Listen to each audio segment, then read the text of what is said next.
መቼም መሰለህ እኔ ትልቅ ንግግር የምናገረው አንድ ሰው ስላሰበ ስለሄደ ስለደከመ አይከብርም። ማንኛውም ሰው እንዳስተሳሰቡ አይከብርም። ያማ ቢሆን ኖሮ ሁሉም ያም ሁሉም ይከብር ነበር። አይደለም አላህ ሲለውና አላህ ሲገድፍ ብቻ ነው ያለነው። ሳንዋደድ ለሞተው መናደድ ነው። ተናጋሪው እብድ ቢሆን አዳማጩ አቅለኛ ይሁን ነው የምለው። ደግሞ አንዳንድ ጊዜ ብር ይመጣል ግን የሰው ሕይወት አይመጣም።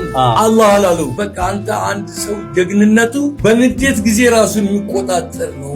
ትንሽም ብትሆን መዋሸት ጥሩ አይደለም።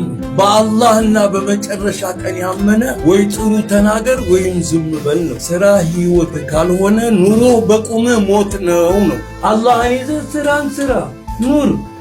በቃ ያ ነው ዋናው። ሰርቶ መኖርን ያክል ምንም ነገር የለም በዚህ ዱንያ ላይ። ምን ያደርጋል? ከመጠጥ ምን ይገኛል?